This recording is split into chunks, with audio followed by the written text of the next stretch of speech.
Good evening, sir. So my question is on population. We were just talking about it, and in a couple of your answers previously, you've mentioned uh, about the population, and you also touched upon that point that we have recently surpassed China, according to the most recent estimates at the beginning of this very year.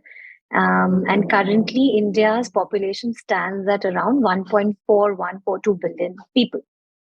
So, by this estimate, we are the most populous country in the world, and we are going to add the maximum number of people from now onwards till a very good amount of time. And the population projection says that by 2050, 2060, we will keep growing.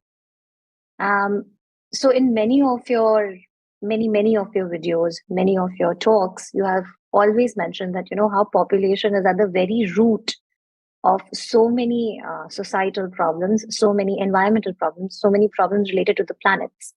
Um, and we see this figure. And that too for a country like India, which is very unprepared in terms of many things. So, what is the way forward? What should we do? Is there any important role of policymakers? And if we are at this level of population, is it can it ever be an advantage in this bleak atmosphere? So that's the question. Advantage to whom? Advantage to whom? You'll have a larger number of people proceeding to occupy territory from a neighboring country. How can overpopulation be an advantage? Advantage to whom? Why? In what sense? So that's not even imaginable to think of overpopulation as an advantage. Overpopulation is not merely a problem, it's a crime. It's the most dastardly crime today. How to control? There have to be both positive and negative measures. We very well know that when populations get more educated, the fertility rates drop. We also know that when there are better medical services and education is guaranteed and there is social security and greater participation of women in the workforce, again the fertility rates drop. And all these are great things to have, irrespective of their effect on the fertility rates. Right? We want people to be educated, even if that does not decrease the fertility rate.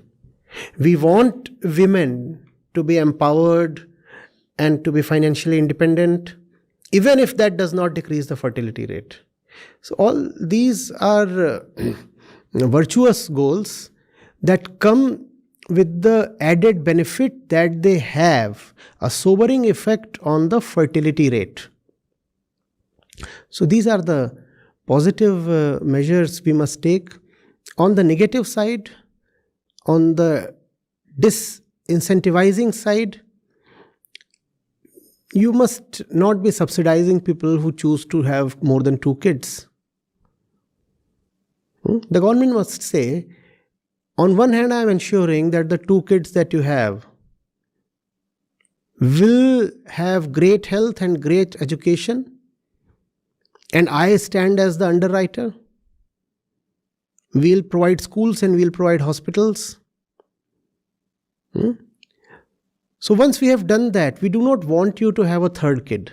And if you have a 3rd kid, then we stop all the subsidies. Or at least reduce the subsidies. And there are so many benefits that citizens draw from the government. And if you come from a disadvantaged or impoverished section, then there are additional benefits you get from the government. So the government does have a significant handle on individual decision making. By using the financial relationships that the government has with the individual, the government can very strongly disincentivize the individual from having kids. More kids than two, let's say. Equally, if you decide to have no kids or just one kid, there should be material benefits. There should be immaterial benefits as well. You should be encouraged, incentivized in a financial way, also in a social way. Why should you not be presented with an award? Why not? Why not? You are setting an example. So we confer this award on you. Desh Mitra or Samaj Bandhu. Some kind of an award. And that couple then deserves to be highlighted in media. And the government controls a lot of media. Don't we know that? Once a couple decides we are not going to have kids, let the couple be presented as a role model.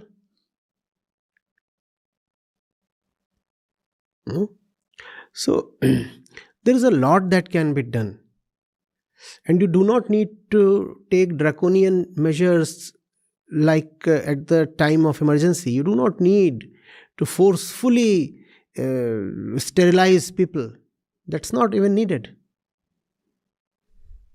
There are so many other ways you can both incentivize and de-incentivize people. But for this to happen, you need a government that can make this happen. And for that to happen, you need a people that can vote that kind of government to power. And for that to happen, you need to have an agency that can first of all educate people towards the peril of overpopulation. That agency should be able to challenge the long-standing cultural notions. If a woman does not procreate, her life is wasted. The purpose of life is to have a full nest. And a full nest is defined by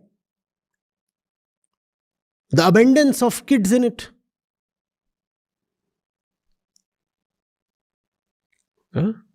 You are a great person if you are a great mother. If you have been a great mother, you are a veritable goddess. You can be worshipped.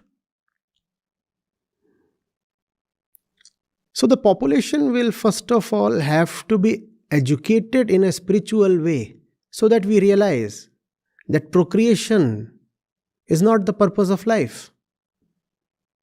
Especially not the woman's life. And that time,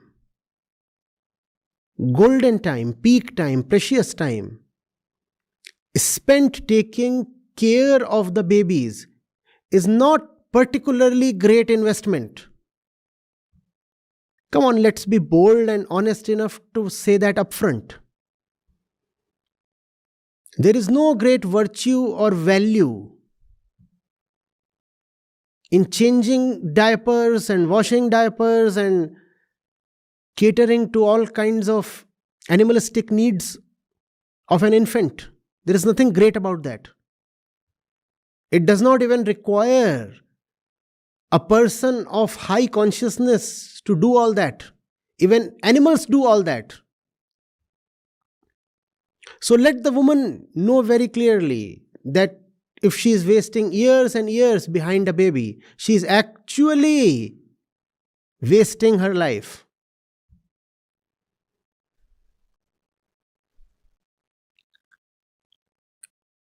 And she has been conditioned to very coolly say, now there is the baby.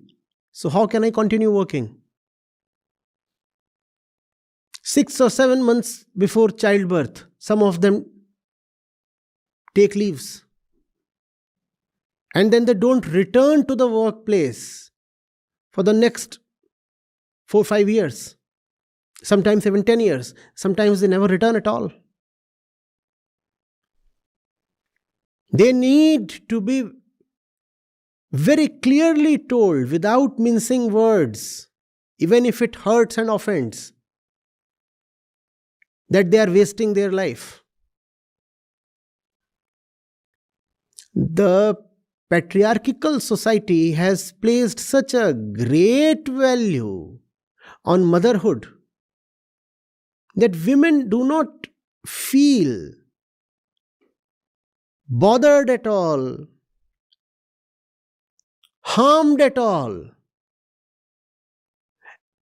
or ashamed at all, just wasting all their life running behind kids. They feel they are doing something very honorable, very respectable, very valuable. I'm not saying you should just pick the newborn and drop it somewhere and get rid of it. No.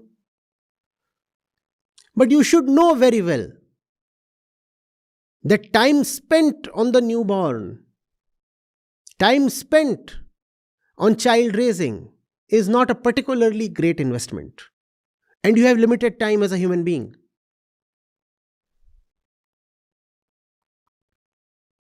So even if your biology and your physical tendencies demand that you must have a kid, please keep the number of kids to a minimum so that the wastage is minimized.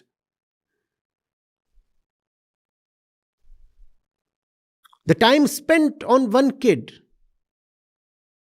is enough investment. Do not spend more time on more kids. What are you doing all the time? I mean, think of the life of a new mother.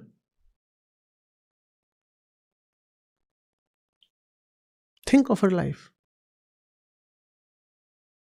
How is her life different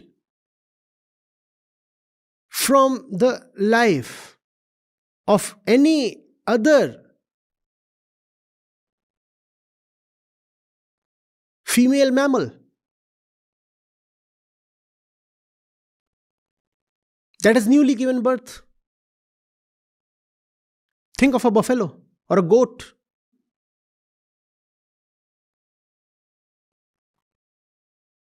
All the time they have to just look after the kid, and they cannot read, they cannot take care of themselves. If you are a sports person, your sports are gone. If you are a traveler, you cannot travel anymore. You cannot even visit the cinema halls. You cannot go shopping. You cannot even sleep with abandon.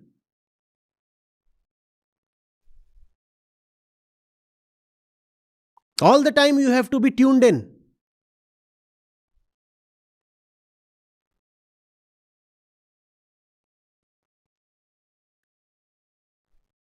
Can you go and sit in a library and spend dedicated 8 hours there? You can't do that. Not for 2 months, not for 4 months. You cannot do that for next many years.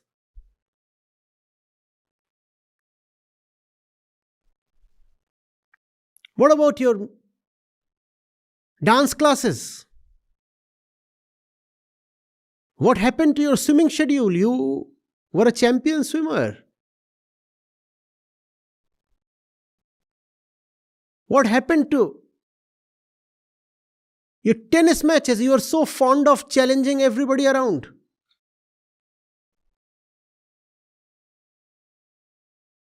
And you had a great volley and a great backhand. What happened to all that?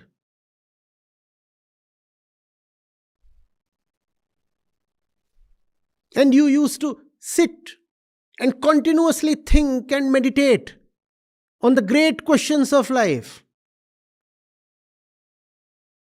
You were thinking, who am I? Why do I exist? What is meant by nations?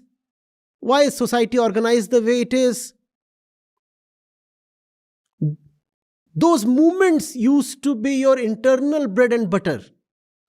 Now, can you spend those peaceful moments in quietness and solitude? Can you do that? Then why are you so eager to pop a baby?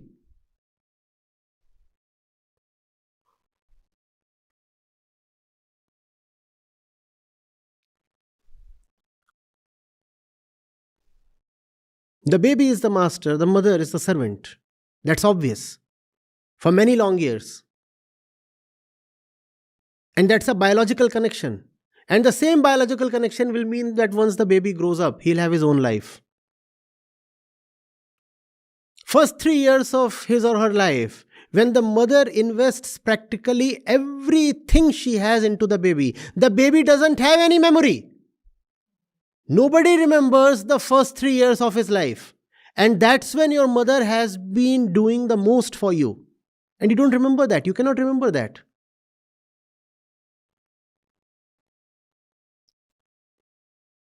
The baby is now 8 or 10 and he is already building a separate universe of his own. Does it not happen? He is already hiding things from the mother. And the mother sacrificed herself totally for the baby. Why is the mother so stupid? The mother is a human being, first of all, right? The gender comes later. First of all, you are a human consciousness. You are not born to raise kids. You are born to get liberated.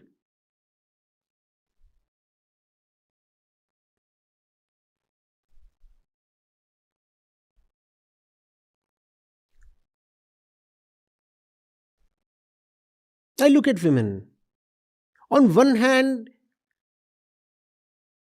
I feel bad, I feel empathetic. On the other hand, I feel furiously angry. You are responsible for your own wretched state. Don't you know what you are doing? You are hurting yourself all the time. You are allowing yourself to get exploited. Why do you do this to yourself?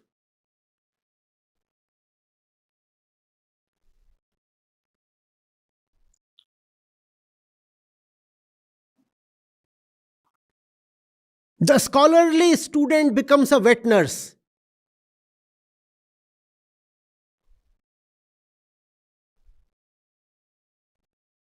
And the baby is shitting all the time, urinating all the time. Was that supposed to be your destiny? Urine and stools?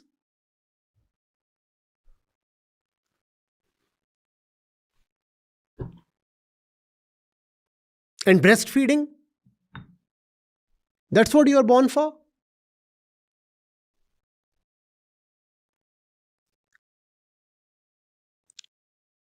Women's emancipation has to be the thing that drives population control. If the woman is liberated, the population cannot explode. If population explodes, that's a clear indication of women's misery. The more miserable, ignorant, and enslaved women are, the more you will find populations exploding.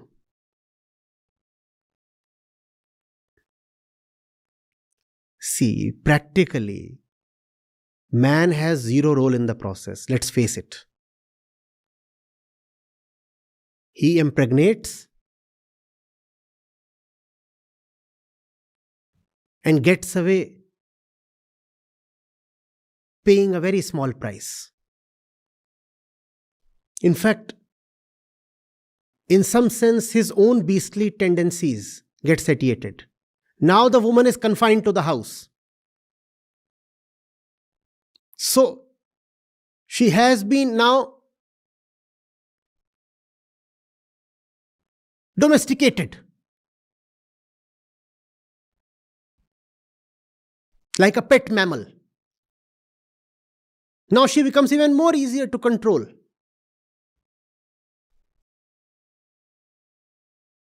And the man puffs up. Now I am the provider, the sole provider. You stay at home, I am providing, you see. You leave your job now, you are pregnant. So I am the sole provider. And if you're the sole provider, then you become the master, obviously. By impregnating the woman, the man becomes her master. And the woman does not see that.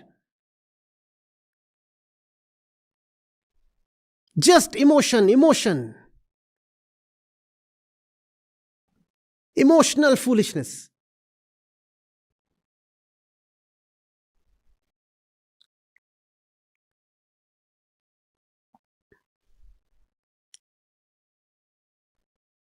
And the man goes out to work and he visits places and broadens his experience and learns of things and grows as an individual. And what is the woman doing?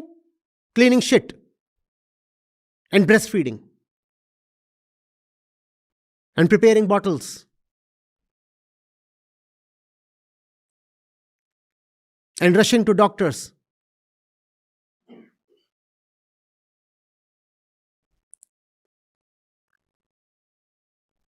And the man is growing in terms of knowledge, in terms of money, in terms of power.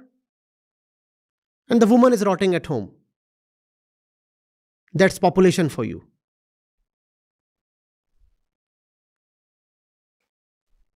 And on top of that, the man will say, you see, look at how magnanimous I am. I am the sole breadwinner. You two sit at home, you and the baby. And I provide for both of you idlers. What good are the two of you doing at home? Just sitting comfortably. And I am the one who is going out there working and providing for you two slothful people, doing nothing, good for nothing.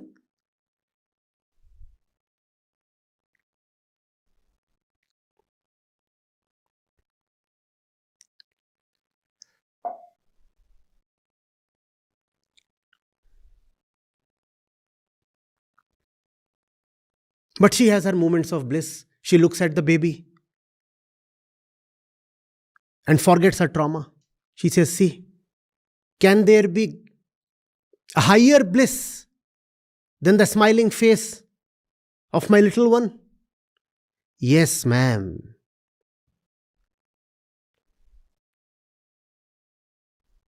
Knowledge and consciousness and realization and power.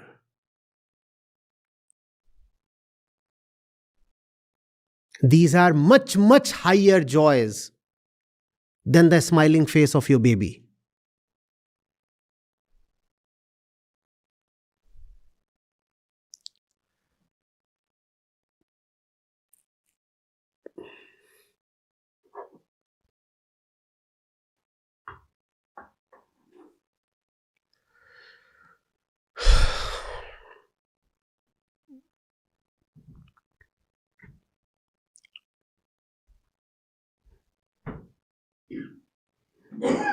On the contrary, we have girls who break up because the man says, I do not want babies. I want you to lead a full and free life directed towards knowledge and liberation. I do not want you to be saddled with babies. And the girl breaks up. She says, what kind of man? Probably impotent.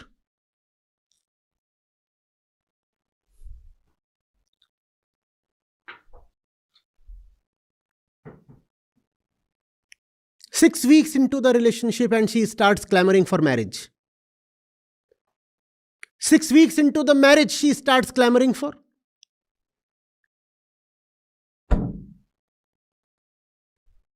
Cultural conditioning. The ideal desi girl.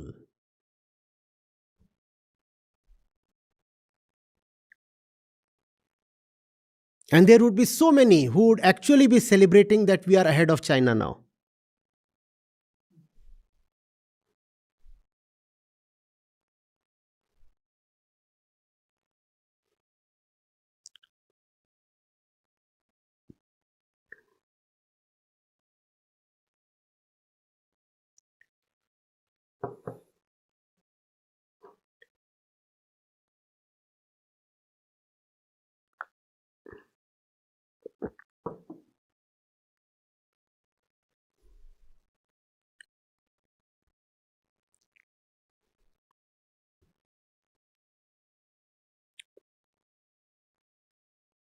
Yes, literacy is a contraceptive, but wisdom is the best contraceptive.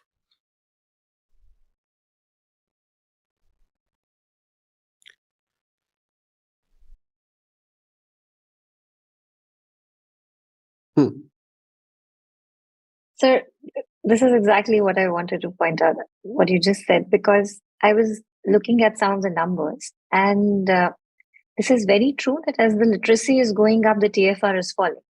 And the fertility rate will continue to fall for India also, but still we will keep growing because of the sheer momentum which has already been built. But what's interesting is, so I was just reading that in the UK in 22, just post pandemic, the lockdown era, the fertility rate has gone up after a decade. It was 2012 or something. It was kept on falling slowly, slowly, slowly, slowly. It was some 1.4 something, and it has become 1.51 something in 22. And I mean, there's nothing to say about the literacy rate of a developed nation like Britain.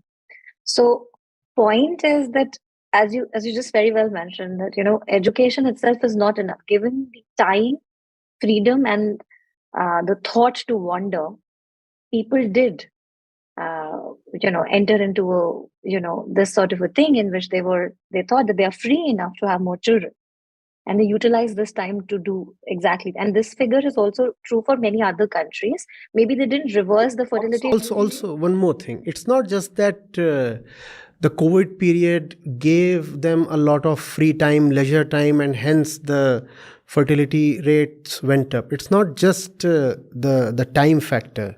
Something additional as well. Fear factor. The more afraid you are, the more you are likely to reproduce. The more insecure you feel, the more desperately you want to have kids. And wisdom, yes, and wisdom, spirituality alone can drive away your core fear. So, in spite of being educated, if you are somebody terrified, you will still procreate more.